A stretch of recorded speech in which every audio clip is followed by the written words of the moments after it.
I'm ready to go, sweetheart. This is Hannibal here from the HannibalTV.com, and today I have a musician slash former TNA Impact Wrestling star Yeah. slash podcast host for Vince Russo's network, the lovely Goldilocks. Sorry, You can you're call me actually whatever. having a hard time speaking. You're taking my breath away. How are you today? I am doing absolutely wonderful. And I really appreciate you making time today. And I just was schooling myself on you and all your fanfare and your wiki. And I'm talking to a 6'5" Canadian. I had no idea. And I just actually listened to your music video all about suicide prevention. That Aw, was the main thank thing you you. wanted to talk about. I'd That's a love to. very intense music video, by the way. Bro, it's pretty hardcore, and we shot a music video for it 10 months, almost a year ago, and I the story is out. I was in a really toxic deal with some business people, and I always try looking at all of the wrestling that you've done and the stuff that you've experienced. I'm sure you know all about toxic environments, and I try to learn from that stuff. So one of the things that they were yelling at me about, a year ago, is they just said one of the other videos that we did wasn't intense enough, or like who's gonna care or whatever. And we shot a real pretty video for this. It's a Christian release. We're not a Christian band, but I felt like that's where the calling was for this.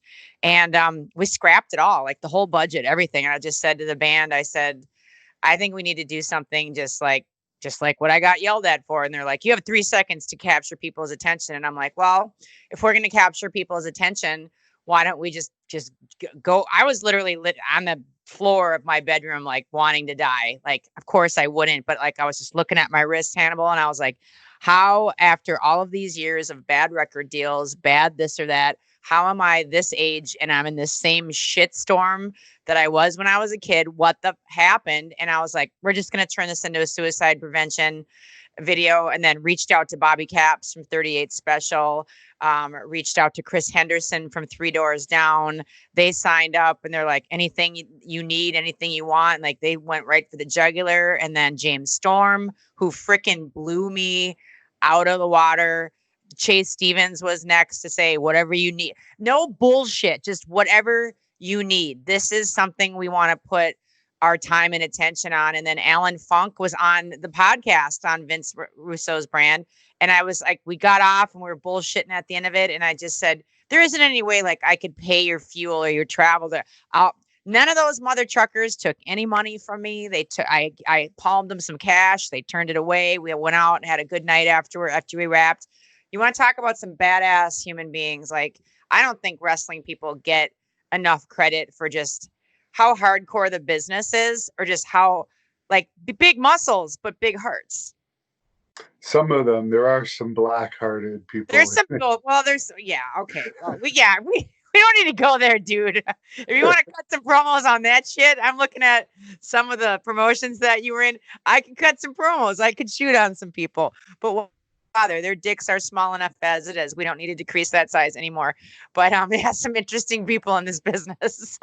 Now, you mentioned Alan Funk. I hadn't heard that name since Dude, the dying days of WCW. What is he up to these days? he's doing his own thing. He's just doing regular stuff. He's, out of it. But boy, did he show up and knock out some bumps. I think some of them might have been a little stiff, but like, I mean, both of those guys, like the camera crew that we had, they were just like, holy shit, could we please have this kind of done? Like, yeah, you're not going to get that every time. Cause you get people showing up that want to help out, but not the level of like your experience, your athleticism, not even that. It's like knowing how to tell a story. And if there was ever a story to be told, it's not just a regular music video, Hannibal.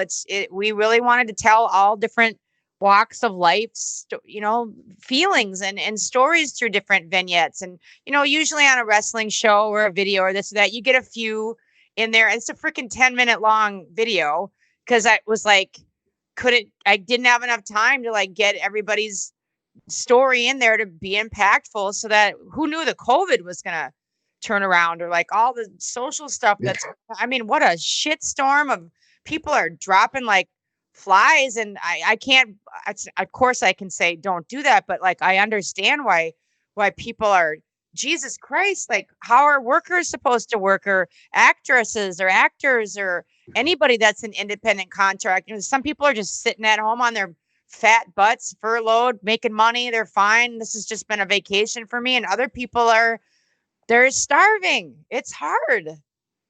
That is true. Do you think this was a wise decision, the way that they initially went about it, basically denying people of their ability to work for this Um, whole lockdown? so I have been asked by my family to keep my big mouth shut. I will just ask a question. How can I ask this? Is it, how can I say it? Fair is the word I'm looking for, or is it equal? If you're going for equality,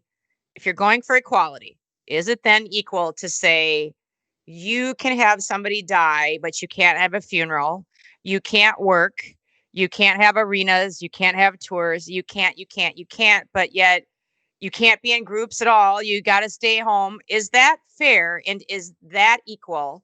And then you flip it to saying you can protest in groups of 100 or less, or with no masks, with no, I'm just saying, like right now where it's at, my mind is just like, There's protesting with thousands and thousands going on. I, I'm just saying, like, I've lost my entire income and I've lost my bank account and my savings. Not complaining, no pity party. I'm just saying, like, no offense. I better not even say what I'm going to say. Read between the Wow, lines. come on, say it. Yeah, I'm just like, where is my privilege? Yeah. I mean, I have a photo that I could show you, which is just a big cloud of smoke, which burnt my heart because it's my neighborhood, because I grew up right where all of this happened in Minneapolis, Minnesota, on Lake and Lindale. That's where I was born. I That mean, explains your accent. and that explains yours, and like I said, my family just said, because I've got relatives on the force, they're like, just keep your mouth shut, keep it shut. I'm like, all right, I will honor that. But like the night that shit hit the fan recently, a few weeks back, I was on the floor sobbing. Like, I mean, we're talking the ugliest cry ever when my dad was sending me photos of our friends' businesses and homes. Like what Yeah. what they're dude, nobody was gonna even recover and bounce back from the COVID. Now there's take some look take and then it's everywhere. It's the whole world. So I I don't don't think know. it's as violent across the world, but the violent protests are mostly in the U.S., but the COVID affected worldwide. I don't even know what to say about all that. And then where are we going to be in 6 months to a year when we look back? Did we overshoot it? Did we undershoot it? I guess we'll never know. But like, what's going on? Yeah, it's crazy. Have you been affected? Are you okay? Well, I have lost about 15 pounds from not being able to lift heavy. The gyms are still closed here. They I was are. I was free. Yeah, they're going to be closed till at least July where I am. So 4 months. But I was a little afraid at first because my regular job closed down. It's still closed actually due to the COVID because I work in a gym. Oh my But God. This lucky is for crazy me, shit. my YouTube views went way up because everyone was at home. So the extra money from that ended up, thank God, compensating for the loss of my regular job. And thank God that you already had a microphone, because they have been sold out on Amazon for months. Yeah. But yeah, I've had friends that businesses are shut, and it's sad to see all this, everything that's happened economically. As you said, some are doing great, the government workers and so forth, but the little people, the small business owners It are really breaks being affected. all of it breaks my heart. And really quick interjection, I have to ask, like, are you around like the Eric Youngs? Are you around the Bobby Roods? Are you around the Johnny Devines? Like, were they anywhere around you in Canada? I'm just thinking of all these Canadian crazy men that I know. Johnny Devine is from Cal or trained Yeah. with me in Calgary, so Okay. I'm not anywhere around those people. I'm hours away from them all. But I But think you out of know, all of them, Johnny Devine, I'm the closest to of those three. Johnny Devine. Tell him I said hi. Got some stories. Oh, I'm sure. Did you know him when he got stabbed when he was wrestling in TNA? No, what the hell happened? Johnny, come on, bro. What happened to him? I think that was a situation where it was some road rage incident that exploded into him getting out of a car or something and getting in a. It was in Nashville. Of It was, course. yeah. So I won't tell the story because I don't know it. I just remember when he was in TNA, he got stabbed out of some road rage incident, and it ended up. It was right when he was getting pushed with the Team Canada thing, and it kind of screwed over his push. I'm gonna have to get him on my podcast to find that story out. All right, I'm driving too much. I will stop being an I'm sure alpha. he's been affected by this though, because wasn't he running Scott D'Amore's trading school? The last I heard about him, Was he really? No, I didn't know that. yeah, in Windsor, Canada, he I was still, operating. the jury is just out on everything that is going on. Bro, I just can't wait to get back into the swing of things, and I can't wait for your ratings to just keep on going up. Yeah, actually, I've been beating MLW, Ring of Honor, New Japan, No. and what's the other one? Uh, oh, NWA. Very Okay. easy to forget about these days Oh, because the shut up. product's crap. Oh my But God. I've got friends in NWA. You shut up. oh, I'm friends with Melina, and I'm happy that she's got a job there. But Yes. I've been disappointed with it overall, unfortunately. You know, the lead in the video, the Muslim woman, is Mayra Diaz Gomez, and she's in NWA. So, just so you know. Well, you can't blame the No, you can't wrestlers for blame the the creative. talent. You can't.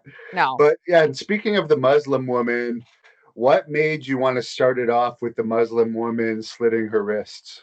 You know, we didn't have a Muslim woman from the get-go. It was just a very dear friend of mine with a very, very famous father was going to play that role, and they just backed out at the last minute. And I was like, I had a dream, and I was like, if you're going to really make this like edgy as all F, then there are a lot of Muslim women all over the world, but especially in the US. Once they come here, they start to acclimate to our climate. And not every chick is, like I said, some alpha beast like I am. And they start wanting that. And then let's just be graphic.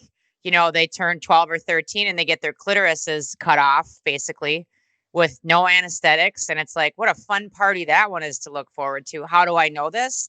Because I do motivational speaking in schools, and I did a ton in Minneapolis, Minnesota for years, where there's a huge Muslim community and population there. The name of the tour that I did was Today I Won't Be Afraid. We sang the song, which is done real well, made a lot of money for different platforms.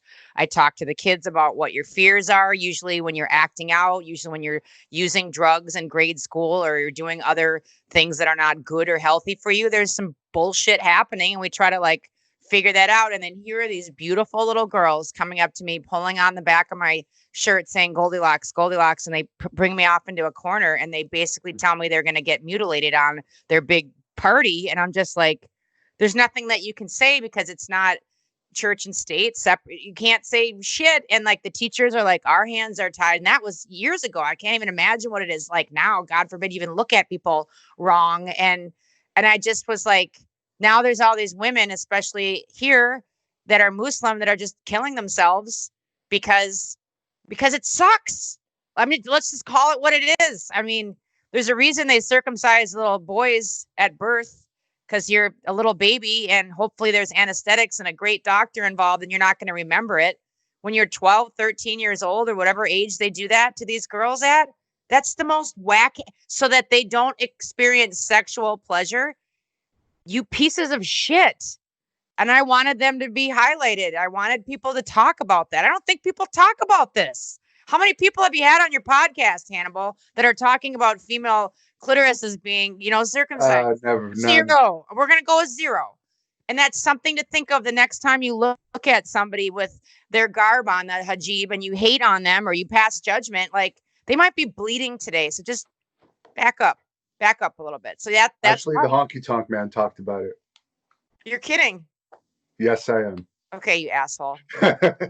Dick. But speaking of all that, what do you think about WWE's relationship with Saudi Arabia? And they treat women absolutely horribly there, and the human rights values are way off. And WWE's actually promoting the country and doing business with them. What's your opinion on that and how women are treated over there?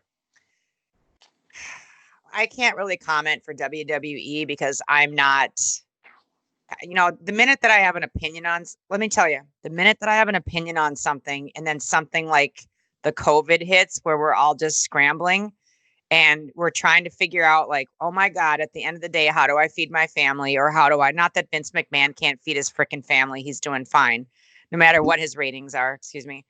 Um, I'm not there and I don't know like why people do deals with why our government does deals with this or that. I can't answer for that, but I would hope that if you're going to enter into a relationship with something that is obvious that it's not healthy and it's not good and women and or anybody aren't being promoted, that you do something somewhat good with it or create awareness with it. Like sometimes I align myself with some sketchy people, but at the end of the day, like I hope that I'm rubbing off on them, maybe showing them that I live a freaking pretty awesome, honest lifestyle. And I would hope that by example, if I was ever going to be a Christian or set a good example, it isn't going to be because of I'm going to verbally tell you about something or hit you over the head with my Bible or whatever. It's going to be by my actions. And I would hope if Vince or the WWE is going to do something with that, that I don't know, maybe it's just stupid and wishful thinking that there's some angle or something that just shows something. I'll give you a really great example, something that's going around on social media, and it's funny how he has to be dead. You always have to wait till somebody dies to react or to give a shit in general. But there are black and white pictures of like the very first Mr. Rogers show where it's him and office the mailman, Mr. Clemens, and basically if you go back years ago when Mr. Rogers just says, "Oh, come on in, mailman McFeely," or whatever the guy's name. Oh no, it was a cop. Come in and cool your feet off. And they show him like with both of their feet in the kiddie pool in the backyard. And then fast forward now, what you see on social media is the end of the run of Mr. Rogers, where they're both, older, and they recreate that same scene. It's like he's not really saying anything verbally, but holy balls, like that mental picture of what he was trying to do with his show and agenda and love. That's not what the WWE is about. But is there something that they could do to nod to fix something or to mend it? I don't know. Their story angles and shows and episodes are very powerful things. What are we doing with that? That's my only thing I'll say on that. Great question. No one's asked that. They did have the two women wrestle there on the show, but they were all covered up. And it's Isn't that not like weird? the girls there could even do that because of the restrictions, but it was a bizarre match. I think it was Natalia and possibly Lacey Evans. They What's had the to, point? yeah, I don't know. Great question, though. It was sad to see that they actually conformed to Saudi Arabia and made the girls cover up for the match. But anyways, I'm gonna say weird you've shit. opened for a lot of famous bands. Yeah. Uh, I'll ask you about a lot of them if you don't mind. Go ahead. Some of them I like. What was it like working with Pink, opening for her? She she was there. She was doing her thing, no different than when you're back in the locker room and, boys are doing their thing and they're running their matches. And I look back at some of the most amazing, famous workers, wrestlers that I had the privilege of being there that night with. And sometimes I got to talk to them, maybe afterwards. But for the most part, like she was just on her game. I remember some of her very first shows. I remember being out, what was it, Kid Rock or Metallica? I don't know why she was opening. It was in Minneapolis, Minnesota, and her street team was out there. You just got this card. It was white. It was a white 4x6 promo, and it just said PINK. That's it. There was nothing on the back, no website, no URL, nothing. And I was like, what is this? And then right before they opened doors at the mega center, the stadium, there was a big plane with a sign that just said Pink is coming. And that was my first introduction to her. And then here we are, and we're opening for her in front of thousands of people on Staten Island. And she was lovely. She was cool. And fast forward all these years later, she is still one of the coolest chicks in entertainment, kind, badass. So is Lizzie Hailstorm from Hailstorm. Britney Spears is undeniably the nicest person in this business as far as giving a crap about who you are. So three ladies that are on top of their game right there.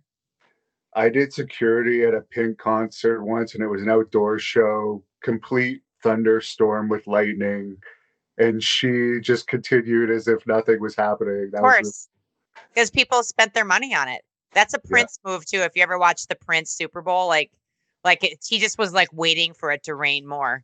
So bad. Did you ever meet him, being from Minnesota?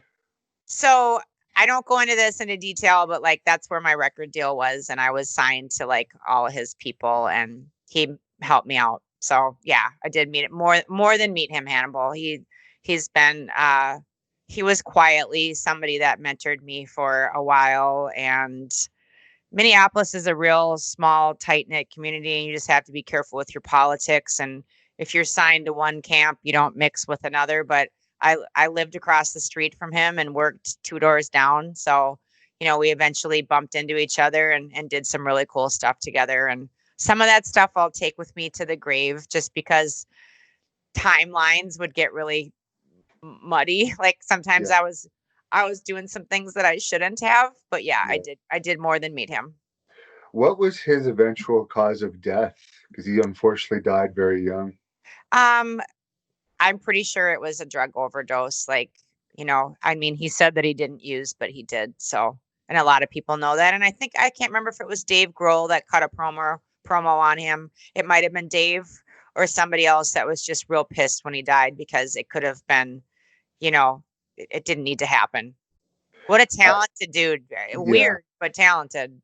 I saw him a couple of years before he passed away, and I'm thankful that I went to that concert. But one of my favorite movies is still Purple Rain because Yeah.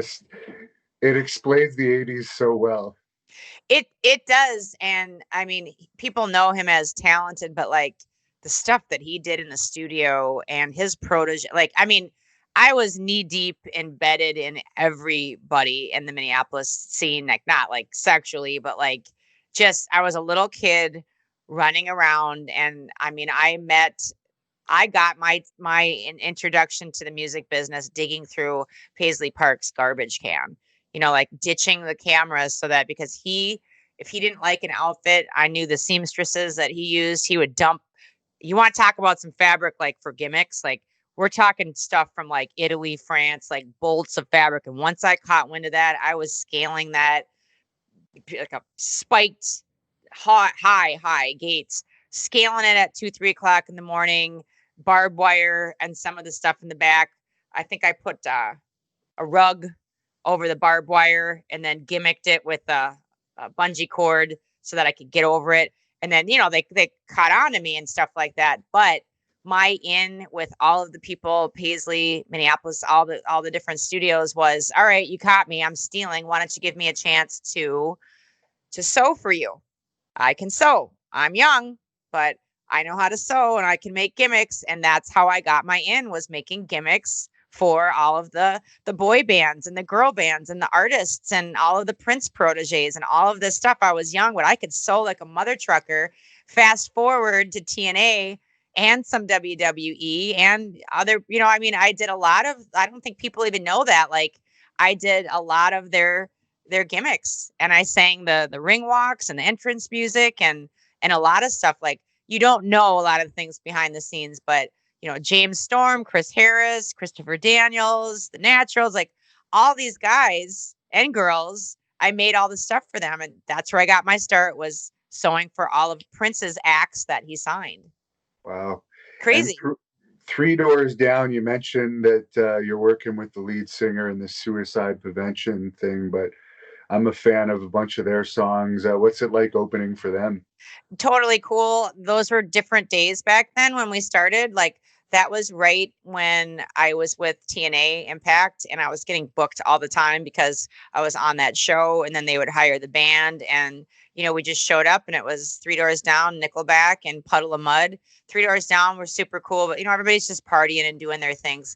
Fast forward all these years later, I did a song with Chris Henderson maybe 5-6 years ago and met him and got to be friends with him and his now wife. And, now he's sober and very healthy lifestyle. He's been training me with macros and different, he's just been my coach for a while. And then I just said, hey, will you do this video? And he said, yes, and it just goes to show you got to be cool to people forever, because that was 2002 when we first initially opened for them. And then we're on the circuit. We've opened for tons of people. If you show up and you're not up, you're like pro, chances are that you'll be asked back. Now, Rick Springfield, you also opened for them as my dog just opened the door. She wanted to say hi. I was, look at you, sexy girl. Oh my God. Is she an old pup or is she young? She's 8 years old. She looks like she's been around the block a few times. So she's so cute. She still acts like a baby though. And that's good. Rick Springfield is what can I say there, Hannibal? There's not much I can say. And what about Ted Nugent? He's a classic guy from the metal scene. Ted Nugent, we not only opened for him a ton, but then I went on to be on his show on CMT. So spent some time with Ted Nugent in Waco, Texas at his ranch. And that was a really brutal experience. I got the call to come do the show and I let the casting people know, like, I have pneumonia, like bad. I was in the hospital. I think if I came, like, it wouldn't be a very good competition. Like, I can barely breathe, let alone run and be hunted. And they said, well, we've based the whole show around you and your band. I'm like, Jesus Christ. So they're like, just come and I'm like, I can barely breathe. Anyway, got on a plane, went out to Waco, Texas, ended up running from Ted Nugent, the name of the show, falling down a pit, having his dogs chase me, broke 2 ribs, no joke. And then I'm literally hanging out. And the only food that we got were maggots. And so anyway, here's the story. No, here's the story with this. This is I'm sick with pneumonia. Now I have 2 right before I had broken ribs. But the pneumonia, this was the most boring episode. All the people were just green jabronis, totally annoying. They weren't listening to directions. They were just people from the street. Like, just saying, not that there's anything wrong with normal people, but you don't do so well in production environments. If they say, don't talk to the other contestants, don't ask where they're from, ask nothing. And then, oh, by the way, I'm like, dude, did you not just listen? He just told you to shut up. Like, we're not supposed to be talking. We're competing against. Okay, so then do you have kids? And I'm like, okay, what part about don't you just shut? So anyway, I was ready to just beat the crap out of some of these people. One girl I started to be friends with, I think before we even got to Waco, Texas, we were at a hotel. We went to go get something to eat. And somebody tried to rape both of us. So now we've got a good bond. I beat the shit out of them. They weren't ready for that. So anyway, we're at this show. It is the most boring thing that you've ever seen. And I told her the only place you could go was the bathroom, restrooms, no cameras. So I pulled her in. She's like, what are you doing? And I'm like, we're going to make out. We're going to go out there and we're going to make. She's like, what are you talking about? I'm like, look, this isn't going to air. Because you couldn't get us arrested. This is so boring. I said, I'm going to show you how to do a chokehold. What are you doing? I'm like, just here. And I took her arm and I put it around my neck and I started to choke myself out. And then I took 3 pulses and I'm like, if I pulse you 3 times, you're choking. That's your code, your key. You're done. Like, cut me off. I said, we're going to go out. We're going to get in a fight. And she's like, for what? I'm like, I don't know. Just follow my lead or it's never going to work. So we had that in the back pocket, right? Here we are, we're at this fire and they're supposed to be engaging in conversation. And I lost my shit. And I was like, you guys are the most boring. This is so boring. Can we talk about this is so effing boring. And all of a sudden from like the campfire smoke, it parts. And like this beautiful silver-haired man walks through and he's like, she's right. It is boring. And I was like, Eric Bischoff? I What? I didn't even know that it was Bishop. Is it Harvey Heavy? Like it was their Yeah, production. Hervey. Herbie, I didn't even know. Like, and they're just dying because there's like 30 crew people, and I'm just like, this is so boring. I'm just like, oh, and the smoke passes, and it's like Eric, and he was like, I was like, I'm not worthy. I was like, Mr. Bishop, I've always wanted to be. And then all these people are like, who's Eric Bishop? I'm like, you idiots. So anyway, the next scene was us eating maggots. It's just, and then it's Eric's son that was like running me around. Like he knew I was really sick and they were like taking care of me, but you can't know that on TV. The other contestants can't know that crew members are like slipping me Snickers under the table when I'm out in the wilderness dying from pneumonia. And then I got 2 broken ribs. So anyway, Eric was behind it all along. I didn't even know it. And I saw that you worked with him. So yeah. Crazy story. There you go. There's my Ted Nugent show experience. Ted Nugent. He was making comments about my labia on TV. Nice. Strange. Always a nice segue into the next scene is like something about my pink lips or something. And I was like, this is, yeah. Now, Pat Benatar, I bet that was a different experience than Ted. Very different, but man, she's an interesting duck too. Like they just, to each his own. Hannibal, just interessante. I think after you've been doing things as long as these people have, you just put stuff in your writer just to screw with people, just to see if they'll do it. And what was it that you did with Steve-O from Jackass? What did I do with Steve-O from Jackass? Musical stuff, like when I was in LA, like constantly running music through their shows with the different producers that I was working with. So meet them maybe for a couple of seconds. There was a very famous recording studio in Hollywood, California called Cherokee Studios, where everybody, I mean, Rod Stewart's, all his records, it was just gold records, gold records, gold records. It's no longer there, but the debauchery that went on at Cherokee Studios was like, there was one very famous celebrity who I swear was having butt sex with his dog. Like it was, I mean, Oh boy. dude, it was just like, it was so rad. George, who's the guy that Prince hung out with the dreadlocks? George Clinton was always like totally high on crack and Wow. one time he was walking around like completely nude during like I remember the owners were having a meeting or something with a real estate agent, and like here comes George Clinton like completely buck ass nude, like just cracked out of his mind. They had a really big fat rat that was like, the thing must have been 15 pounds. Like it was just this terrifying where they tried to kill this rat, Hannibal, for like 10 years. And then one day, out of all of the exterminators, they found that rat belly up in Studio C next to George Clinton's crack pipe. That finally he got into the crack pipe. Done. Exit. Wow. Who's the worst partier you've seen out of all these rock stars you've worked with and wrestlers? We'll put them into the same category. Oh, I can't say. Okay, so I won't say his name out loud, but like as far as wrestling, like I don't even know if he was messed up, but like just the underage chicks, bro. I was just like the shit that I witnessed. Really? Dude, I was like, come on, man. It's Why like, is Nashville and Tennessee known for that? Because I've seen only in Tennessee. It has that reputation. Oh my God. Like I would come out after a pay-per-view and there'd be like some mom with like her 11, 12, 13-year-old daughter. Dude, I kid you not. And I'm like, what is this? And she was like, it's my child's 13th birthday or whatever. And she wants a little birthday sex. And they're like, okay, I can't get that out of my memory. Like there's some really gross guys in this business where I'm like, bro, could you just wait till she like at least turns 18 or no, you don't care. Like there is some things that I've seen in like hotel stairwells, like if bukkake comes to mind, and like nobody ever messed with me because I think I had conducted myself with a little bit more class than like your average rat. But it's just like, I mean, the stuff that we see in this business, people don't. Let's see. As far as rock stars, who is just like, you can't really say names because, no, you're still in the business. Because I'm still in the business, but like, man, I've seen some shit. I'm so boring. Like, what about Brett Michaels from Poison? How was he with the ladies? He's always not feeling well.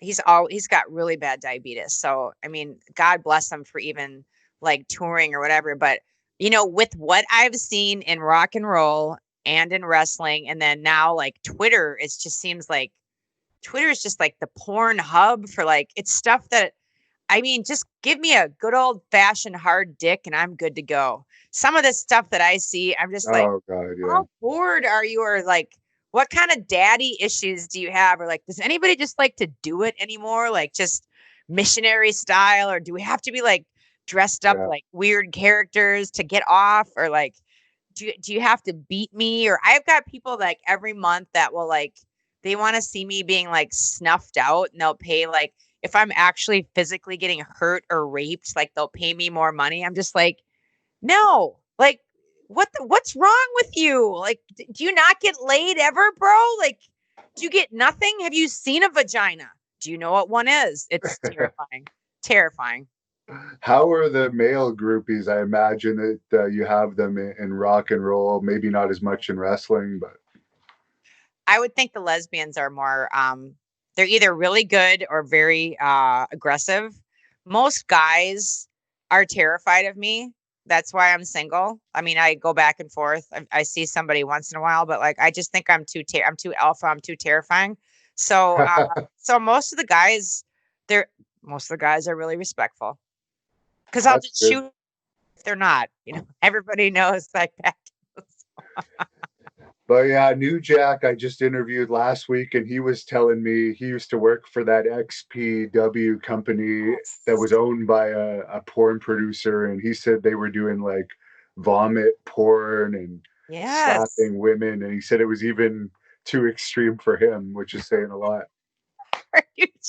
I saw part of that interview. I didn't see that part, Yeah. but he's an They would bring interesting the guy. wrestlers to watch it. So imagine the female, like, I guess they must just be so screwed up on drugs. They don't care. But imagine like a gang of wrestlers watching this stuff. Dude, I mean, I talk to the people that are listening and watching this because I that we have a pretty healthy male population. Just listen to me. Can I? Because I'm starting a new Patreon. My band members are helping out. I'm going to be giving a lot of male advice. Let me tell you something. There is something to be said. If you want to get laid and you want your dick wet, there is something to be said about planning. Okay, wait, everybody sit down for this. Planning a nice dinner and some sort of pleasant evening for a woman, being nice to her, not too nice, not like, you know, icky up your butt nice, but just planning something where you're taking charge and you've thought of something thoughtful. God forbid that you've listened to anything that we've said that we might like. Trust me, you meet a lady friend, you go do that, you will be riding off into the sunset as happy as they get. Like it's like I think we're so overloaded with so many things these days and tablets and phones and social media and instant this that we just forget like how to really woo the opposite sex, same sex, whatever you're into. Like it's not that hard if you just come back down to reality and actually listen. And honestly, with everything socially that's going on right now, I think if more people felt heard, just hear them.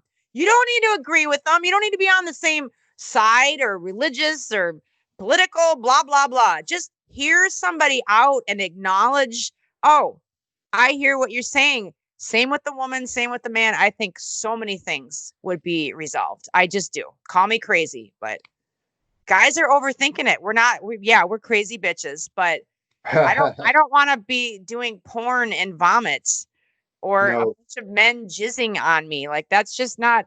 Maybe I'm too square, but like I said, just a good old fashioned hard dick and a nice dinner, and I'm there, bro. yeah. Nice to know you're not going to go down the path of the Sunny and Chinas of the world. I feel God bless them though. You know, when people do that, like what happened to you in your childhood or your relationships, China, that because I see some of that stuff and I am not passing judgment if you're doing, but I mean, I just can't think she's feeling good about herself, like in green body paint, like dressed up like the Incredible Hulk getting pounded up the ass. Like, is Yeah. that something that you want to tell like everybody at the grocery store? That is, here's what I tell the kids in the schools. If you can't look your family, friends, a stranger in the eye and say, this is what I do with my time and be proud of it, then it might not be for you. Were you in TNA when CM Punk was in TNA? Absolutely. What did you think of him? He was super cool to me. He was one of those guys that walked the walk, meaning I don't know if he did or not, but I didn't see him party a lot. And there was like a group of those guys. So look, here's what would happen after the pay-per-views. Everybody would go out and get, do what they do and be completely like incoherent at the airport gate. And just funny stories. Like that's what Johnny Devine comes into, because there's a story that I could tell. It's so good with him. Or the other small minority, which was, I believe, CM Punk. I believe it was Christopher Daniels. I believe it was like Elix drove, unless we were in Orlando. Like those guys would stay up. They'd go to the parties. A lot of them wouldn't partake in the heavy stuff, and then they'd go to the gym. They'd go to the hotel gym. We'd already been checked out of the. Sometimes like we'd check out because we had a 5 o'clock flight. Like why spend the money on the hotel? So they'd stay out all night long and then get jacked up. But there was a group of those guys that were constantly training. They would show their face, they would do their diligence, good politics. And I studied that. And I'm pretty sure CM was in that group of just like, I'm going to keep my nose to the grindstone. And, for people listening, whether you want to be an aspiring wrestler or whatever your occupation is that you want to go into, or you want to start that small business, you want to start a big business, like, do your politics, but don't get in too deep where you end up like China and Sunny and where that's it's a fine line, but it's really not. Like you know the right thing to do. Were you there when Punk had his famous fight with Ted Hart? No, what happened? You worked with Ted Hart too. I did, but yeah, no, I basically Ted beat him up, I guess, from all reports. It Why? happened. I don't know what the deal was. I guess they'd been talking trash about each other, and then it happened at one of the before one of the tapings, and it was broken up. But Ted, I guess, got the better of him. But Ooh. maybe it was when you weren't around. No, I wasn't. I wish half of my podcast right now is redemption for what a freaking idiot that I was during my whole wrestling run. I didn't appreciate, I didn't understand, I didn't know anything. I should have just stopped worrying about what was going on in Beverly Hills, Hannibal, and I should have been getting to know a lot of people better. And I should have been working on my personal brand, which I did totally eluded me to do. Can you imagine 18 years ago? Like, I don't know how hard you've been hitting your podcast and your brand and whatever, but can you imagine if 18 years ago you had been going as hard? Oh God, yeah. Maybe you were. I don't know. I wasn't, and I I regret only it. discovered this 5 years ago. I thought it was far too complicated to do prior to that. Yeah. So yes, I wish I had been doing it all along. It's a lot easier than wrestling. Ah. So what do you say to? Because I want to cut this clip when it airs. I've got a new friend that I'm working with. He's in our band, and he's got a friend that just keeps saying how fake wrestling is, and how just like there was a clip on whatever Bill Maher's show. It was Rowdy. You know what I'm saying? He was Yeah. going out and he like literally pulled his pants down. It's on. I retweeted it and like showed him a big bruise, and then he just went after him and he's like, "Why don't you go talk to Owen Hart and ask him how fake wrestling?" I was like, "Whoa, this guy's going. He's getting hot." But like, what do you say when people? Because I mean, I get really offended when people that are just trying to act like they're complete marks that are like, "Oh, everything is just fake." I'm like, "Oh my God, you freaking idiot." I can't defend it anymore with the stuff that's on TV now. A lot of it is very fake What looking. about you though? What are your injuries? What you've had a lot of stuff happen to you. I have for sure, but I'm more offended that the wrestlers act like it's fake these days and break kayfabe so Dude, much. you know who you sound like? Ben Hameen. Ben Hameen just goes on these rants about just how bad breaking the kayfabe is. All just even like on like their gimmick to social media to boohoo, just like Yeah. come on, you got a responsibility, you've got a role, you've got something that's been given to you, honor it, and or just don't say anything at all. And they're doing these social distancing matches now and people taking moves from dicks. So I can't argue with somebody that it's real when they can go online and see Ken Shamrock get beat up by Joey Ryan's dick. So I can't defend it What? anymore. I'm serious. This is Yeah, happening. This bro, is actually happening. I don't even want to see. I don't watch it. A lot, very few people are watching it. I brought up the other day, people like to bash Vince Russo, but when he was booking TNA, they got a 1.3 rating. The last viewership number that was released from TNA was like under 3,000. I don't know exactly what they're getting now. That number was from October, but Yeah. like hardly anyone's watching it. So Vince was always good to me. Vince gave me a huge push. I had a Twitter meltdown last week where I was literally crying because I was going through old TNA clips that I'm working with Ben Hameen and his media company. So they've been helping clip like some of the old stuff. I have tapes, but it's like they're all mangled or I can't find the right matches and things that I did. But I was going back and like realizing like all the stuff that Vince and I did together. And I have forgotten everything. And I'm like, it was rub after push after push. And I'm like, oh my God, I didn't even know it or appreciate it. I don't even remember this shit.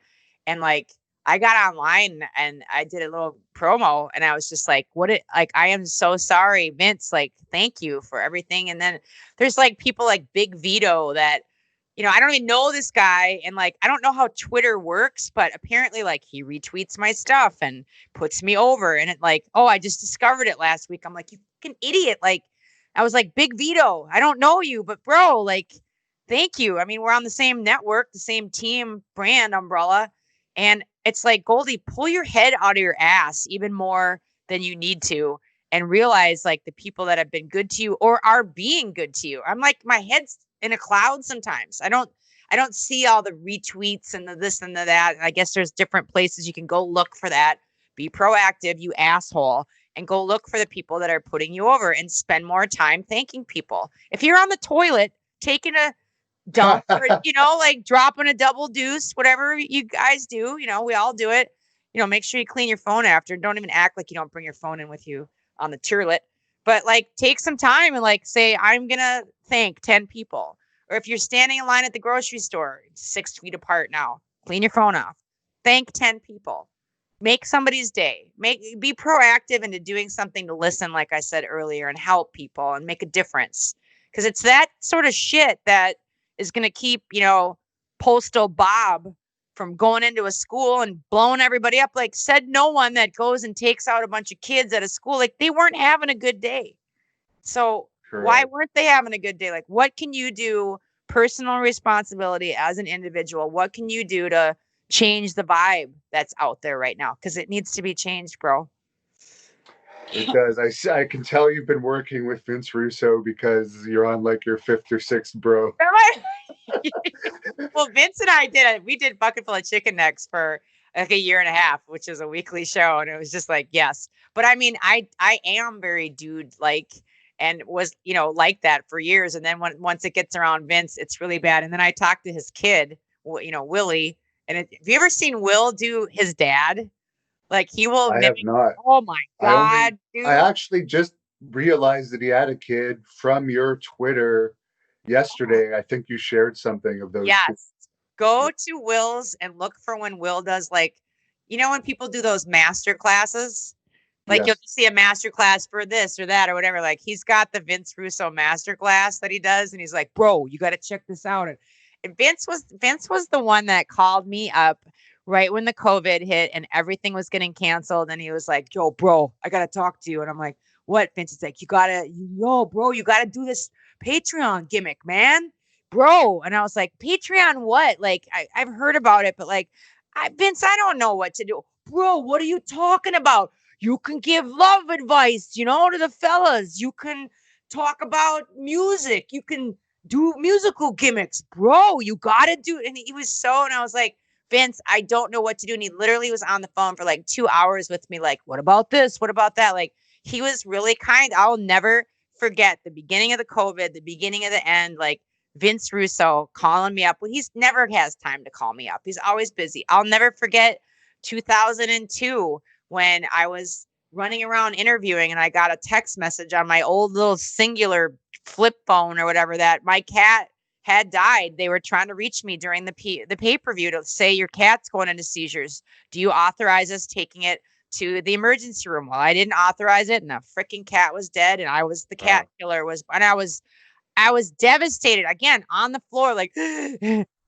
girls do, and all of us, oh Jesus, don't cry, you know. And Vince was like literally down on his knees with his face in my lap, and then he's don't cry, we'll take you to Hooters, we'll get you some wings. And I was like, I don't want to go to Hooters, my cat's dead. And like all these big huge men were like, Goldy, don't cry. But I'll never forget, Vince wanted to fix it with Hooters. Wow, that's interesting. It's so true. And you worked with Eric Watts in TNA. We don't hear much about him these days, but he has a very famous father in the wrestling business. What was he like? Eric Watts was one of the only people, Eric Watts, Elix Skipper, Jerry Lynn were the only people that ever tried to help me. Kurt Hennig took me under his wing for a while, but he passed. Kurt actually training me. I wanted to get into wrestling quietly, and then he died. But Eric Watts you could tell he was a great father, at least with temperament with his children. He always would say, hey, I want to talk to you about something. So like, this is what you did, and let's try this. It was never like you did a bad job or you suck or you're shitty or derogatory, degrading. It was always like, okay, I'm noticing this, and like making me want to be better. You know, you could this, and then this could be viewed as this could be misconstrued as this. And like where other people annihilated me, like, you stupid motherfucker. What did you just? And I'm like, nobody's told me anything. You guys threw me to the wolves with Jeremy Borash day one. Jeremy, I just picked up a little bit. Like, Jeremy Borash was so talented, and I didn't realize why. Like, you could literally throw him out in front of anybody, and he could just have these words come out that were words from wrestling. He's a wrestling guy. Like, he's been around it. I wasn't. I didn't know what a title tag team match thing. I didn't know what these words were. I didn't have any past psychology. I was totally thrown to the wolves half the time, out in front of millions of people on pay-per-view. I didn't even know who I was interviewing. Oh, go out there, like, and do what? Chris Rock's out there. Chris Rock, the movie star, Chris Rock. Well, what am I talking about? Just go out there. And then it's like, I look like an idiot or a douchebag. And again, like you're talking about WWE right now, it's like, it's bad. It's not, or NWA, it's not necessarily the talent. It's just like the leadership isn't there. And I don't think the leadership wasn't there with TNA. I just think it was like, oh my God, we have this promotion and it's working. Holy shit, what do we do now? You know what I mean? And a lot of these guys and girls, they'd been on indie shows, Hannibal, for years. You guys have a feeling for the climate and the culture. I didn't. Now I do. Now I can I do stuff in my sleep now, or at least I know I don't know what I'm doing and I'm going to wing it like this. I'm going to pull from this, or, but if you've never done anything, it's no different than these new artists that are coming up, and yeah, they might be on The Voice or they might be on American Idol, but they're cupping the mic. Like, I'm like, dude, lower your hands. They can't hear you. Or they're aiming the mic at like the PA and they're going to feed it back in front of like, nobody has told them, how to be a singer 101. Nobody told me how to be a backstage interviewer. They literally just like pushed me out there and let me learn the hard way. And what about Abyss? You also did an angle with him. He's now in WWE. Everybody knows that that's why I got fired. I mean, so I didn't know that. Yeah, dude. I mean, I didn't talk about it for years, but yeah. So, I mean, I get it. I wrestled him before, by the way. I'm in Puerto Rico, probably, right? Actually, in TNA, when they came to Canada for their first tour, I wrestled them. I got no heat. I don't have any heat with him. I've seen him since I got canned, but he started some shit that wasn't true. And I guess like people were mad at me because I'm not a wrestler, and I'm getting a ton of camera time because I'm now friends with Vince Russo, because he and Dixie Carter think that I have talent on the mic and in acting. And some people like that. And other people are just like, no, it needs to be just all wrestling. Who's this stupid bitch? Get her out of here. All right, I get it. I'm not happy about it. Maybe if I would have stayed in wrestling, I'd be a slutty whore now, or I'd be dead, or whatever. Everything happens for a reason. So I'm not mad about it. I don't like that. when lies are being told about me, or that I'm going to, that I was, the office was told I was going to sue if I had a bad bump. Okay, well, Jerry Jarrett has a book out, his autobiography. If you read it, I'm in it years ago, years before that, saying we had a terrible sexual harassment case that could have been the end of TNA, but Goldy kept her mouth shut. Okay, so if I have proof of outside people saying really bad stuff to me when I never gave my phone number out, or they found me, complete solicitation, completely way lawsuit, making lots of money, but I was told by Jeff and Jerry, if you say anything, then we're done. And I'm like, here's all my new friends. I guess I'll keep my mouth shut, even though a lot of other people would have wanted that money because it was there. I had a shot, perfect case. So I let it go.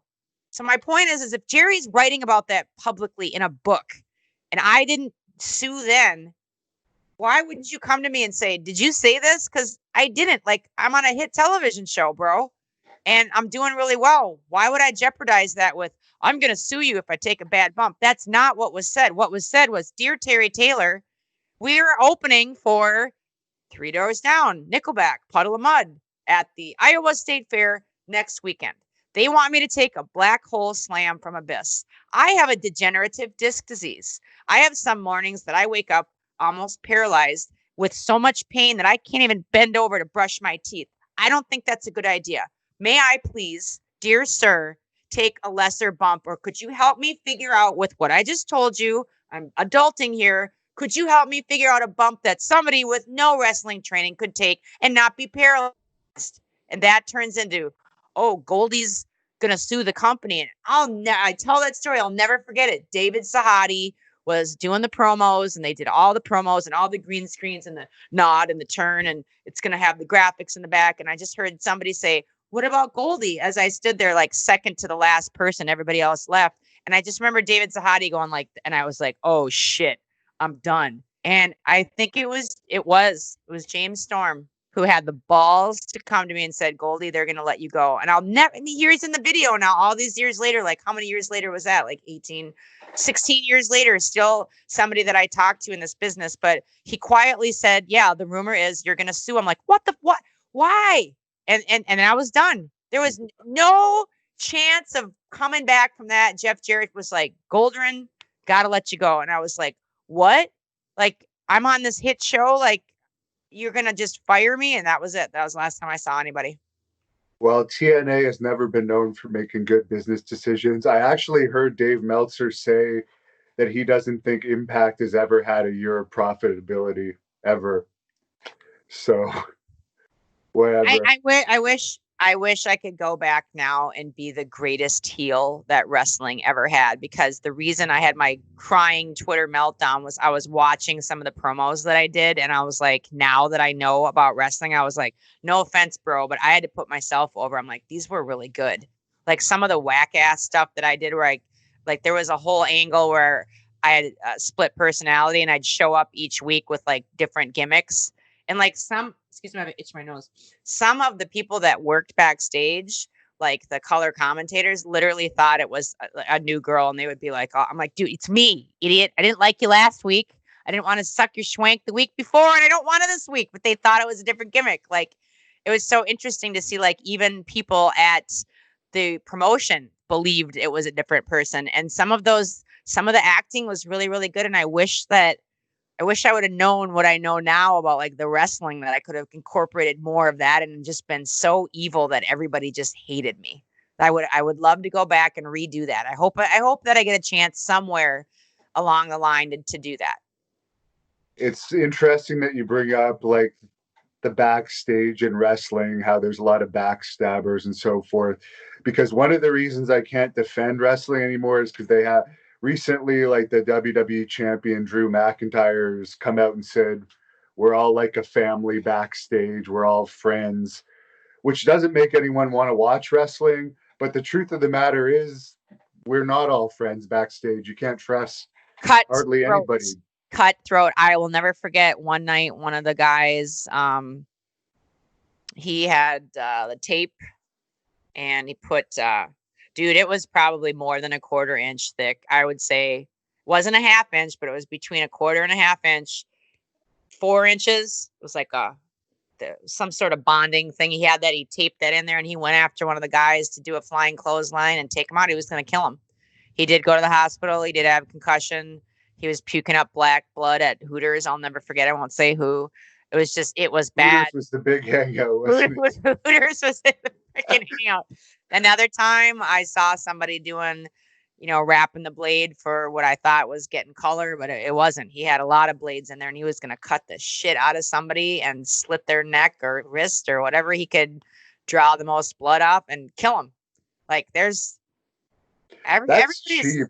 If you have a problem with someone, you should just ask them to go outside rather than that cheap stuff, in my opinion. Well, there was plenty of that. Like, that's what I was just telling a friend of mine last night. We'd end up going out either to Hooters, and then after Hooters, we'd go to Tootsie's, which was downtown Nashville.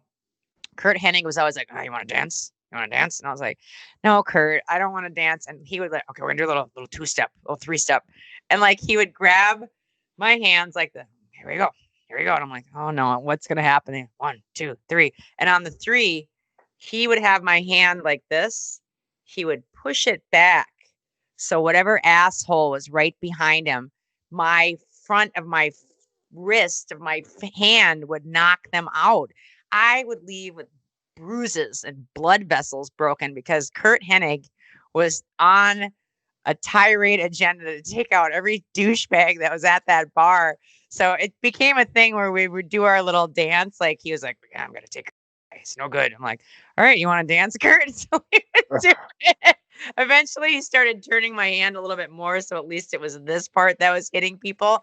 But man, those nights after the pay-per-views would end up with somebody's head on the floor somewhere on Broadway or 2nd Avenue of Nashville with a boot grinding their face into the pavement. Like, it was so bad. Those guys, some of the stories I have with Shane Douglas, I'm like, he won't even remember those stories, but oh my God, like, that's well, I've had Shane on a bunch of times, so please share about Shane. He's popular on this channel. Shane Douglas, like, I tell this story because it's so freaking good. It's because it happened. That's the beauty of it. He won't remember it because his pupils were the size of a stick pin.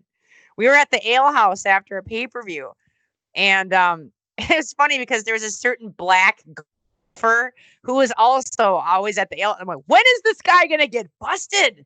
Like, every time we see him, he's with another chick and he's got this hot blonde wife, and I'm like, Tiger, you're just right out there. And I'm just, God, the shit that went down at the ale house. Anyway, we would just pack the whole place and just run everybody else, all the families out, because it was late. We get over there like 11 o'clock, 11:30. They have like the old school, gimmicks, the booths, like the old pizza parlor style gimmick. And all the booths were aligned like these big plate glass windows. That's just a recipe for disaster with a bunch of workers. Well, anyway, I'm sitting there and the guys talking about what FAGGOTS wrestlers are. Oh, it's in there. And I was like, so I'm sitting with my crew having our steak and broccoli. And I turn and I'm like, "Bro, nah, this isn't the place." And he's like, spits at me, whatever. And I'm like, "All right, suit yourself." And half an hour later, you hear this. I'm like, and I was like, "Bro, I'm just letting you know, like, this is not the climate to talk about people in that derogatory. It's not anywhere, but especially here." I think it was another half an hour goes by and he's just using that F word, not the one you're thinking of. That's 4 letters. This one has more, over and over. And like, I swear to God, I don't know how many somas or what Shane had, or, God bless him. He was just out of his mind. And the next thing that it's like, here's the franchise, like, picking this guy up, and he lifted him up and pushed him through. I remember a plate glass window, and the cops came and they took him away, and we were worried that he roughed him up somehow. That was so bad. But I just remember like looking over into the glass, like, "Bro, I told you, not a good idea." Like, but we were all worried, like, he was done. He wasn't coming back to TNA. And then he was off for a while. But that night there was just so many stories like that. Another one where Kong, it was checking in. She was at something that I was at. Somebody was hitting on her boyfriend that worked at the desk. I just remember, like, the front desk person went over the desk. She just flipped him over. Like, Just don't mess with those guys and girls. I wouldn't mess with you, you know? But Shane, the franchise, he had enough of this talk. I don't think he was even cognizant. He might not even remember like how bad he annihilated this guy, but I laughed because I warned him. It's like, this isn't the place to say it. Yeah, I love people that like actually follow through. Even if you get taken off to jail, like at least you and then I'm trying to remember two people I won't say, but this is a great story and a great gimmick. Just shit going on in the parking lot, like bad. Just bad. Like people just like beating the crap out of somebody, and then here come the cops. Here's two tag team popular people, and like the partner leaves the guy for the cops. And I just remember, and I was like in the distance, like shit. And I just remember, like, why would you just abandon your partner of all these years? Like, it was terrible. And I was like, what do I do? And so the guy was like, officer was like, well, here comes the tag team partner. 3 minutes, 2.5 minutes with a hamburger. Don't know where he got it. Chewing his hamburger. He's like, officer, I just finished pay-per-view. I was making out with this chick. Never mind. We were doing our business. But yeah, I saw the whole thing. He didn't do anything. It was some other guy, and he ran that way. And I was like, if that isn't that's awesome. The perfect crime, like right there, like just have a hamburger nearby in your car so that you can be like, I'll never forget. I was like, so that's how they do it. It makes a huge difference how you treat the cops. I remember one bar fight I got into that was completely my fault, but these guys were yelling at the cops rudely, and I was very polite, and they ended up getting arrested, and it was completely my fault just because I was polite. So that's a good lesson. It's a good when lesson. The cops come, act calm. Totally act calm and just say, leave and come back to the scene and say, I saw the whole thing and this guy did nothing. I've just seen some really good stuff in our day. Yeah. See, that's a worker. That's what we're missing in today's wrestling. I mean, does it get more of a worker than that? Like some of the stuff that was just like, I gotta hand it to you, brother. That's a good trick. And then some of the stuff that I could talk about, Johnny Devine, like just man, it's good. Shh, don't say that around Goldy. He's always like trying to hush people up at the airport. Like he didn't quite want the true story to get out for me to hear it. It's okay. Oh boy. Johnny Devine. I'll have to ask him about you next time I run into him. Here's what I wonder if I can say this. Ask Johnny Devine about Sharky Moon Pie. That's all you need to say. She was the alehouse rat. Just ask him about Sharky Moon Pie. He will die. The alehouse rat. That's hilarious. It's really hilarious if you saw what she looked like. God bless her. Yeah, she was ready to go with anybody and everybody, and in any combination. Oh boy. Well, a lot of people wanted me to ask you about this Extreme Cheapskates show you were on. I don't know if we got it up here in Canada, but I guess a lot of people saw your appearance when I announced I was going to be talking to you. People wanted to know.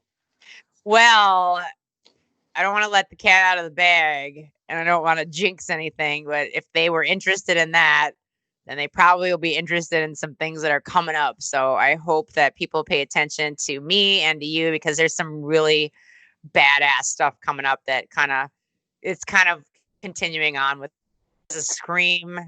I am one of the cheapest bitches that are out there, and I even showed my bandmate that exact clip, some stuff from that show last night. He was like, "You didn't really do that, did you?" And I was just like, because I did. I mean, I do some pretty crazy stuff. I mean, again, I'm sure there's a higher concentration of like dudes and bros watching this pod, but we only have 10% female viewers on this channel. Well, the females can back me up that there's a reason that people say she's on the rag or I'm on the rag. Like, back in the day before there were tampons and sanitary pads. Oh boy, I don't know if I want to know this. Did what they needed to do. They did what they needed to do. And don't even tell me once, Hannibal, that during the COVID, that if somebody ran out of toilet paper, that they used what they had to. So I'll just leave it at that. That whole toilet paper scare, by the way, was a work and was useless. Like, what's the point? It's not, it wasn't a work. Like, I didn't have any for a while. There wasn't any in Tennessee. Like, it was Oh, crazy. really? It wasn't that bad here where I am. Oh, dude, no, no, there wasn't anything for months. Nothing, Oh, nothing.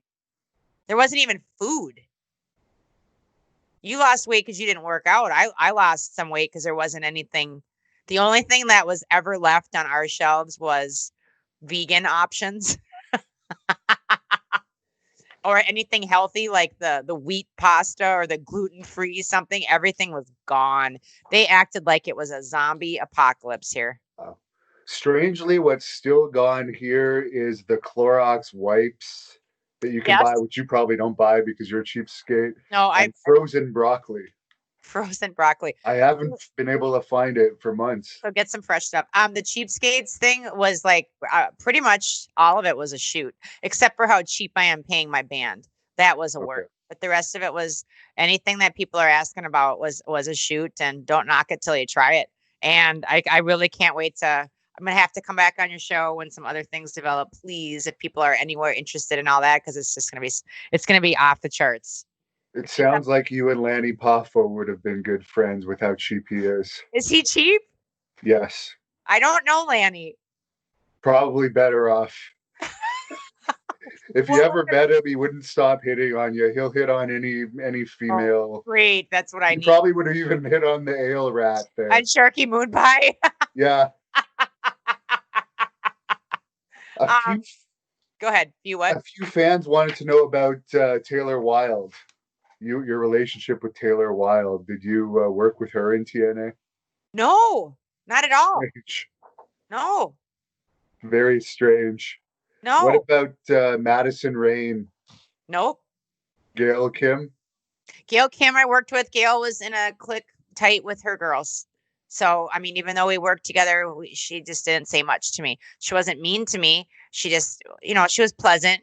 I always wished I was better friends, but she was friends with like Christy Hemme and um, there was some other girls. I won't say who they were. They were very vindictive and backstabbing and shitty. And honestly, I'm the worst person to be shitty to because I'm like an old elephant. Like I won't forget it, but at some point in time, I'm going to be useful to you because I'm not a hoe bag slut. Like I actually have a ton of talents and I know everybody. So you kind of shoot yourself in the foot when you're crappy to me because I won't go out of my way to talk smack about you, but I won't recommend you. And that's the worst thing that you can do for somebody because sooner or later, honey, when you grow up and your little titties sag and you're not as pretty as you think that you aren't even really, you're going to need some help. And people are going to ask my opinion on things because I actually do have some respect because I've actually led a decent life, not perfect, not an angel, made mistakes, but I've fixed and self corrected. Sooner or later, somebody's going to ask Auntie Goldy's opinion on it, and I'm just going to let them know what a rat you are. I agree. That's good advice. I do that as well for people that have screwed me over in the years with my Great North Wrestling Company. Now that I Yeah. do shoot interviews, I'll always remind people of what type of a person these people are. Yeah, absolutely. Now, for Terry Taylor, you briefly mentioned him. He's not the most well liked person in the wrestling business. How was your relationship with him? Well, I learned a little bit from him. We didn't work together that much. He was backstage. He chewed me out a cute few times. Um, was he kind about it? Not really, but that's okay. He had a right to be angry for some of the stuff that I did. I can remember I didn't wave my hands big enough. I'll never forget being chewed out. Like you didn't have your reaction wasn't big enough for the people all the way in the back of the stadium. Like, and I was like, but nobody told me that. You know what I mean? Like that would be something that I would. But again, he assumed that with the position that I had, that I would know that, and I didn't. He was very hot at me about that, and I remember feeling pretty small after he yelled at me. But I don't hold that against anybody. I learned from it. Now I make sure like when I'm on stage and we're singing the national anthem and when we get done and we're playing at a halftime show or something, that those actions are so big and powerful that we're doing in the mic. And like I learned from getting my ass chewed. Another time it might have been Vince that threw really angry with me because I said something about that they broke their leg or whatever, blah, blah, blah. And they're like, no, they didn't break their leg. They appeared to have broken their leg. Now we have to write it because you said, and I was like, oh shit. Like I never realized the power and importance of a word like appeared or, oh, by the way, or segue phrases, or again, Jeremy Borash being the absolute king of all of that. Like it just rolled off of his tongue like butter. He knew how to say everything. I didn't. I learned the hard way. When I did go to Terry Taylor and say, I feel uncomfortable taking this black hole slam with my back being the way that it is and with what's on the calendar, did Terry say that I said that I was going to sue, or did Abyss start that? I don't know. And it doesn't matter. It's water under the bridge. But like, I would have hoped he would have said something to help me, because I went to him saying, I'm concerned. Would you help me? This is your role. You're that person in the office. So I don't know, but he was always very pleasant to me, except for the time I had it coming. He was cool. Really, really nobody was that mean to me in TNA. They were to some of the other girls, but then when you're sucking everybody's schlongs and sitting in everybody's laps, like, again, I wasn't an angel. I definitely made my mistakes, in the locker room and did my share of things. I'm not claiming to be that, but I didn't go around like Gail Kim never did. Trinity never did. Kim Nielsen never did. Some of those girls, they just stayed to their own and did their business. And Gail Kim was always very, very, very professional, which I appreciate as another woman, because you can't sit there and claim all this Me Too stuff and then act like some, you can't be like that. You can't have a double standard. Either stick to your guns and take it like a man, or you get what I'm saying. Who was the greatest backstage politician that you witnessed in Impact?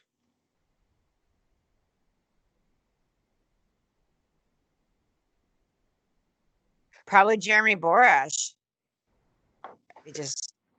He's still around. Like he just played Yeah. his cards right. I underestimate the politics. Like I underestimate that how good some people really really were in anything. Like just again, right now we didn't let somebody go. They kind of took themselves out of our group because their entire social media wall is just. I'm like, dude, I don't want to see all that. Well, it's my right to. You know what? I like dildos too. I like a good sex toy, but I'm not going to just post all the new rabbits and the new gimmicks on my wall. You know what I'm saying? I'm not going to bring it with me into a restaurant as my comfort sex toy. That's my business. Like it doesn't, just because you can doesn't mean you should. And that just applies to so many things. Like have your beliefs, have your religion, have your politics, but does everybody need to know it? And secondly, do you need to force your views on everybody? Or can you listen to theirs and say, oh, this person is a this and this? Okay, well, I got that. Maybe it's not a good idea that we sit at the table afterwards and shoot the shit. I'll be cordial. I'll be cool. But I'm going to go align with some people that are more like-minded to me, not judge these people, be cool, be kind, but just, it's cool. There needs to be more of that. Well, I try to be that way as much as possible. And for Dixie Carter, what is your opinion of her? She came up to me and just was like, wow, you're a really good actress. And then they gave me more camera time, and then more and more and more camera time. I got to know her, and then boom, I was gone. So I didn't really get to spend too much time with Dixie. Every time I hear anybody talk about her, they just always say like she was like an ostrich, just head in the sand and didn't know what was going on. I don't know why she even wanted that promotion, but she did. And I don't know if she did a good job or a bad job. I just know what other people say. She was always lovely to me. I've been to her home this year. She was lovely. Oh, you know her still? You still keep I in still contact? do. I actually went to go talk about some other gimmicks that I had going on and who they know. And her and Serge invited me into their home. They were lovely, just wonderful, good people. Well, if I'm ever back in Nashville, I might have to get you to hook me up because she's one of my most requested interviews, and I have no idea. She is so busy that even when I was at their house, I waited for probably 50 minutes for her to get off the phone during our meeting. So they've got a new company that's something to do with some hemp stuff. And like beyond busy. If I ever run into her again, I will mention it, but like, don't feel slighted or bad. Like, I've never seen somebody that busy. Yes. Yeah. And I went over there. I'll plug really quickly. ICANCER, iCancer.life. iCancer.life is a really cool website and a new movement, inspirational products, but like a movement that us, the band, and I are doing. That's what I went over to her to say, like, who do you know on what hospital boards and whatever that we can get in here. And it's basically us not just playing for people that need it in cancer research and hospital centers, but making sure that these shirts, it says I can and the CER is cut out. Like, we want to have them on every bed for every new patient, like, so that they're constantly surrounded by positivity. And the last plug that I wanted to ask you before you wrap up and do your thing is, if people could please go to the All To You video. It's All To You, and just look up Goldy, Goldy on YouTube. If you could just leave a simple hashtag, just stay, that's our hashtag. Or, I saw this, I heard it on the Hannibal podcast. Just those comments help the cause, us, the band, everything so much. That's like my big thing, is just really, really want people to embrace that. And it's a great resource for people who are feeling down, and they go see that video and then they start reading the comments, and there's like really some great things in there. But I love it. Listen, I love it when people cross promote and leave on that guest book, basically like where they heard about it. And it would be really good for you. So if you're listening this far, if you've made it past the dildos and the wrestling stories, if you could go to All To And You. that you don't use tampons. Don't use tampons. If you go to All To You, Goldilocks on YouTube, and just say where you heard about it on the Hannibal show, and it would be amazing.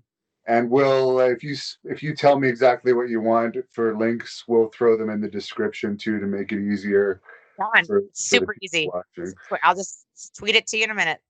On the cancer subject, one Yes. thing that really angered me here in Canada is during this lockdown, they stopped chemotherapy. Yes. They Cancer doctors would only do phone consultations. I had a little skin cancer thing, couldn't get it taken care of. I actually had to pay to get it done in a private clinic, even though we have free healthcare here. So I find it funny that COVID-19, which has a much less death rate than cancer, took precedent over cancer Dude, here. that's just whack. Yeah. That's just, and it's so many Americans just bitch about everything, and they don't even know what it's like in Europe or in Canada. And they're like, well, they have free. And it's like, you just told me a different side of that story. It's kind of like, just be grateful for what you have and shut up. Like, everybody here is just such a little pissy bitch. They really are. That's why my friends live in other countries and other places, because they're not pissy bitches. Well, I actually wanted to move to the US until recently when I look at the reaction to just that incident that happened in Minnesota and the reaction of everything's now getting burned down. People are getting beat up. People are getting shot. And it's like, maybe I don't want to live there. Are you seeing that? Because people here are acting like that's not happening, and it is. Like, that's what troubles me, is like, oh, there's just peaceful protests. I'm like, no, I'll tweet you a picture of my neighborhood back home, and you can see how Our view peaceful. of it here in Canada, overall, our view of it is this is a insane reaction of what's going on. We all agree that the action of that Was first wrong. cop was wrong. I understand there was actually history between Yeah. those, Oh yeah. Yeah. but all of these wrongs don't make it right, and I think there could have been better ways to Well, explain. that's interesting that you say that, and if we weren't on the air, I'd have a whole lot more to say, but Yeah. Well, is there anything else you'd like to plug? no, what a wonderful interview. Like, that's just so much of your time. I really appreciate it. And did anybody else write in any other questions that we can answer real quickly? Just fire them off. There's a whole bunch, but as you said, you had other things to plug, so I Do won't you get have? into them all. We ended up going way longer on my Okay. questions. All right.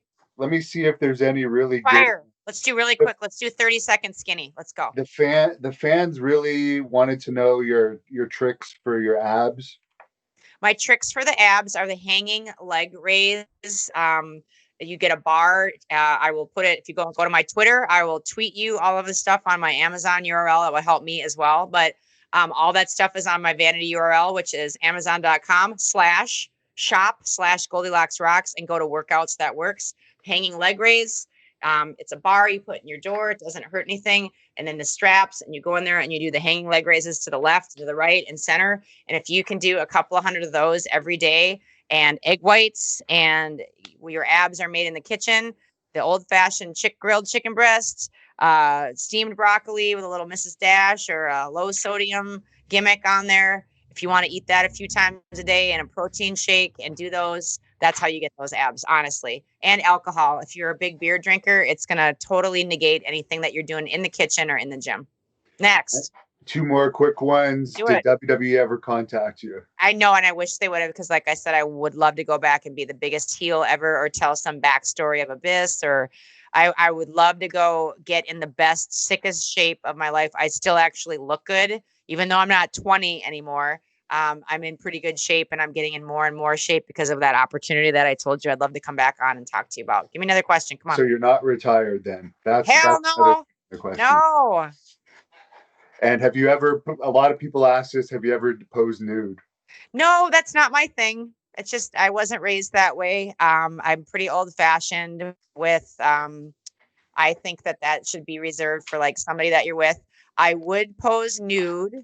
I wouldn't pose nude, but I would be in a nude movie if it was something like Schindler's List, or something that had a reason for you to be nude that would make an impact on society and leave a mark. I will do swimsuits. I will do fitness and all that till the day comes home. But as far as the nude thing, I don't feel the need to have people see me naked to validate me and say like, wow, you look good. If I don't look just as good to you in a swimsuit or lingerie or something that I'm wearing because I feel like doing it, that's where I'm at. Like, I'm pretty tight with my shit. So no, I haven't, but no disrespect to anybody else that does. That's their gimmick. And finally, you said you'd be a great heel. Let's say you were wrestling Charlotte Flair. You had a match coming up in Nashville. Actually, one more question before this. Yeah. It was a good question from a fan. They wanted to know your thoughts on the Asylum in Nashville, and now that it's torn down, what's your favorite memory of working that building? I didn't even know it was torn down. Is it? Apparently. Why? Because of riots? No. Apparently, they just tore it down last year. I didn't even. Shit. I guess I was there last year and didn't even know that. To them, it was a magical place. And if they were here, awesome. And if they weren't, they should have been. I was in a really dark place back then, and in some bad relationships, bad deals, and my mind was clouded. And when I drive back now over there before they tore it down, I wish I could rewind. And I will say this to that supporter: whatever it is that you have nostalgia or love, like, soak it in, take pictures, enjoy it, because like he or she just said, it's no longer there. I wish I would have been more present at like a lot of the supporters that showed up, like spent their hard-earned money every week, and they came and they made that place a magic place. That place was magic because of, and I'm not a big word of the fans, I say supporters, just because it seems like the people that like us or me, like, they go overboard with their love and generosity and whatever. So I like to take it up a little bit on that notch, but it was really magic because of the people that would come, and thank you to them. And thank you to the people that watched all that. Like, we wouldn't have had any of those ratings. Vince wouldn't have a job. I wouldn't have a job if people didn't like the content and the product. Now, Charlotte Flair. Yeah, I was going to say, give us a taste of what a good heel you are. Say you're wrestling Charlotte Flair as a heel at the Asylum tonight, if it was still around. Give us a heel promo. I would have to. I mean, I would go dark. I would go deep. I don't know what character I would be or what accent that I would have. Usually when I cut promos on something that fierce, on somebody that wanna be legendary Charlotte, I would have to go back to what it was like growing up, being in your father's shadow. I would have to go to a place like that and dig really deep about, do you really deserve to even be at the asylum today? Do you really deserve to be here? Or is it just your father's name that deserves to be here? And what kind of a dad was he to you anyway? I mean, we all know the stories about Ric Flair. Yeah, people can say woo and that he is beloved and a legend, but what was it like when your dad wasn't around? Or what was it like when you heard the stories of how hard your dad? I mean, I would have to go like, I would just get like nasty Yeah. because people would just hate you because she's beautiful and she's amazing. So you got to go to a place of like, I feel bad even doing it, but like, if you put me out there, bro, it would get bad. I mean, that's just what you have to do. You got to give him a little hug backstage and say, it's on, bitch. And we also cover MMA on this channel. Are you at all an MMA fan? I am, and I got a chance to interview on my podcast, Cool Hand Luke, and boy, that guy is on fire. And I look back at the promos, even with Ken Shamrock, who he spit in my face. That was like one of my first interviews. Like he literally told me to back off, bitch, and spit in my face. So that's my first taste of MMA. But I think who are your people right now? Like who are you looking at? Like are the true stars of MMA right now? They need to build new stars, I think, because the true stars are all having contract disputes, like John Jones and McGregor. GSP's retired too. This George Masvidal, who I don't think is a true star yet. He's What having. makes a true star? How are they going to cultivate a true star? Is that up to management? Is that up to the promotion? Or is that up to the individual or a combination of all three? I think it's a combination of all, but I think it has to do with their personality outside the ring. Really? Like McGregor, he got over just like a wrestler gets over with his over the top personality, but he had the skills to back it up at one point. Have you had John Arizi on your show? Not yet, no. Get him on your show and have him talk about the early days of mankind and listen to some John Arizi interviews when he is it's some of the first, like, what's the name of his thing, something Matt stories, and they say like, here is Mick Foley, a young Mick Foley, and they like, he's got a lot of work to do. And honestly, when I heard Mick talking on the mic, like some of the first, I guess he honed his craft on their show years ago. Even when Mick Foley spoke for like the first time on air or just a few times after that, I I was like blown away by his mic skills. I was blown away by his hustle, just his whole gimmick, his character. I know it's changed throughout the years, but what I heard out of the gate was so raw and so pure that I can't help but agree with you and just think like, I wonder what people can do on their own. Is that like something they do on social media, Hannibal? Is it something that they do are they in character in interviews? Like, how does somebody cultivate that? How does somebody like McGregor, like, how does he get like that? Well, I think he has that personality to begin with. That makes a difference. Wrestlers used to have that personality too, but it's less and less these days.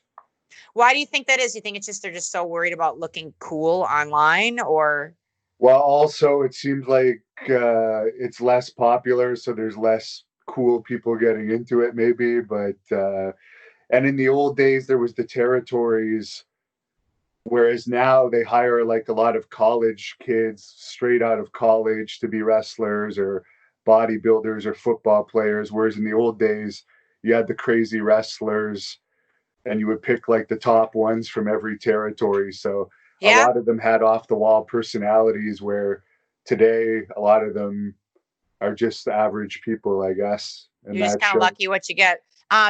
David Young, I had on the podcast a week last week. I think this week it's current running, and he mentioned that his daughter Amber Young wrestled. I didn't know that, and then she's the other half of the Lethal Lovers, and I'm trying to remember her husband's name, Anthony, but he ended up jumping in the car where she was doing her interview on my podcast. Hasn't aired yet, but he seems like, I mean, he seems like a very good contender for some up and coming talent. I mean, he's been out for a while, but I was impressed by his personality and his demeanor and the advice that he was giving. You know, I asked for him to give a little bit of advice to upcoming workers and people getting into the business, and it wasn't stagnant. It wasn't like old news to him. He was very present, and he did a great great job with his responses. Those are some people that you might want to have on, because David was just a scream to have on. So, and Alan Funk's promo, if you go to my Instagram, which is Goldilocks Rocks, look way down, like, I don't know, months ago, Alan Funk like just shot all over, to the point where I'm like, bro, do you want me to cut this out? He's like, no, I hate Buff Bagwell. Just, I was just like, oh my God, like the stuff that he That's was what saying. wrestling needs now, is more shoot stuff Oh, he on shot TV products. Yeah. he shot him to death. And I was just like, I don't even know if I can put this out. This is so bad. So I just bleeped out everything that he said, but I left it in his entirety. So, Well, Bagwell apparently is getting beat up by his dog these days. I don't know if you've seen the pictures. no, I haven't. I'll go look at that. That's good. Well, I did an interview with Buff recently, and he had a black eye. He had sunglasses on. He said it was his dog. Then a couple weeks later, a video came out of a cameo that he did that looked like someone had basically slapped his face. It had a full black handprint on his face. And then he came out with a video saying, once again, it was his dog. Yeah, well, his dog must have some pretty big paws. Yeah, so whatever.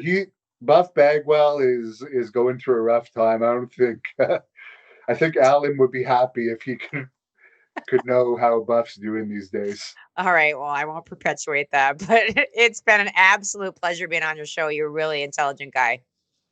Thank you, and it's been nice talking to you. You've mentioned your Twitter a bunch of times during this, but I don't think you've actually said your Twitter handle. Goldilocks Rocks is my handle on pretty much everything. GOLDYLOCKSROCKS. I would love to have some new friends, and please let me know that you found out through the what's the title of your technical show?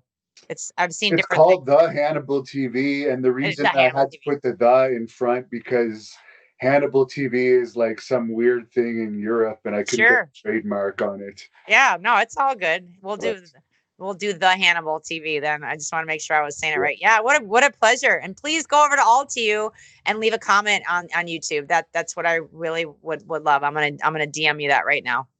Excellent. The comments boost YouTube videos for any of you fans out there watching. They boost the recommendations of YouTube videos.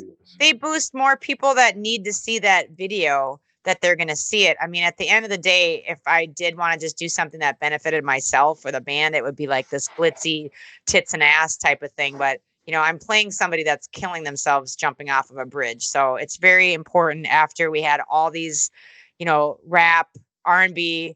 Oh, Tupac Shakur's cousin is in that. BB Was it real cocaine? No. In fact, he reenacted a very bad night. Bobby's been sober for a couple of years now, and that scene pushed him over the edge where he needed to go talk to his sponsor, and I didn't want him to do that scene at all.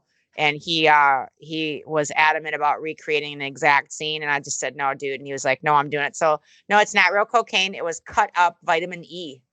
Okay. So when you look at all the Hollywood backstage gimmicks, one of the things that they use to recreate cocaine is very, very fine chopped up vitamin E. And then we put a straw in the $100 bill, and you run a straw with a Q-tip with Vaseline, so that when somebody's going to snort the fake cocaine, they snort it up, but it gets caught in the straw, which is inside the $100 bill, in the residue of the Vaseline. That is how that gimmick works for anybody that has made it this far. But go leave a freaking comment. It helps so much. The other trick is you could cut up speed, and it's not going to be as bad for you. Thank you, Hannibal, for your wrestling take on everything.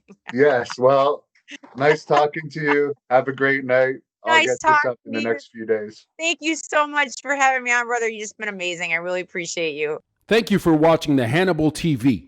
Please like this video if you enjoyed it, and click the subscribe button to not miss any of our latest shoot interviews, match videos, or news updates. Support us on patreon.com for $1.99 a month to watch our full shoot interviews ad-free and help our channel grow.